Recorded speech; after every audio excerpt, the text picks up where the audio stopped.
ആരോഗ്യവകുപ്പ് ഡയറക്ടറെ മാറ്റിയ നടപടിയിൽ സർക്കാരിന് വൻ തിരിച്ചടി. സ്ഥലമാറ്റ ഉത്തരവ് അഡ്മിനിസ്ട്രേറ്റീവ് ട്രൈബ്യൂണൽ സ്റ്റേ ചെയ്തു.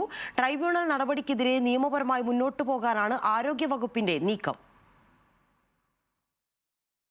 സ്ഥലമാറ്റം ചട്ടവിരുദ്ധമാണെന്ന് ചൂണ്ടിക്കാണിച്ചാണ് doctor K J Reena administrative ട്രിബ്യൂണലിൽ ഹർജി നൽകിയത്. 12-ാം തീയതി ആരോഗ്യവകുപ്പ് ഇറക്കിയ ഉത്തരവിൽ ഡോക്ടർ റീനയെ സ്ഥലം മാറ്റുന്നത് 15 ദിവസത്തെ അവധി അപേക്ഷിച്ചതുകൊണ്ടാണെന്ന് പറഞ്ഞിരുന്നു. അങ്ങനെ അപേക്ഷിച്ചിട്ടേ ഇല്ലെന്ന് ഡോക്ടർ റീന തെളിവ് നിരത്തി രംഗത്ത് വന്നതോടെ ഉത്തരവ് ആരോഗ്യവകുപ്പ് തിരുത്തി. 15-ാം തീയതി പുതിയ ഉത്തരവിറക്കി. ആ ഉത്തരവിൽ ഡോക്ടർ റീന ഡയറക്ടർ പദവിയിൽ 3 വർഷം പൂർത്തിയാക്കിയതാണെന്നും അതിനാൽ മാറ്റുകയാണെന്നും വ്യക്തമാക്കി. എന്നാൽ ഡോക്ടർ റീനയുടെ കാലാവധി കഴിയാൻ 19/8/2026 വരെ സമയമുണ്ട്. മാത്രവുമല്ല, സർക്കാരുമായി സഹകരിക്കാത്തതാണ് സ്ഥലമാറ്റത്തിന് കാരണം എന്ന പരസ്യ നിലപാടും ആരോഗ്യമന്ത്രി വ്യക്തമാക്കിയത് വിവാദമായിരുന്നു. തൊരപ്പൻ പണിക്ക് കിട്ടിയ നടപടിയാണെന്നായിരുന്നു ആരോഗ്യമന്ത്രിയുടെ പ്രതികരണം. ഇതടക്കം മുൻനിർത്തിയാണ് ഡോക്ടർ റീന ഹർജി ഫയൽ ചെയ്തത്.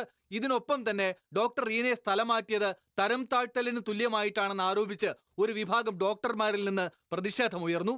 ഡയറക്ടർ പദവിയിലുള്ള ഒരാൾക്ക് നൽകാൻ കഴിയുന്ന ഒന്നല്ല എറണാകുളം പബ്ലിക് ലബോറട്ടറിയിലെ ഡയറക്ടർ പദവി. അതുകൊണ്ട് പുതിയ കേഡർ സൃഷ്ടിക്കുകയാണെന്നും ഉത്തരവിൽ പറയുന്നുണ്ട്. ഇതെല്ലാം സർക്കാർ നടപടിക്ക് തിരിച്ചടിയായി. എന്നാൽ നടപടിയിൽ പിന്നോട്ടില്ലെന്നും മേൽക്കോടതിയെ സമീപിക്കും എന്നുമാണ് ആരോഗ്യവകുപ്പിന്റെ നിലപാട്.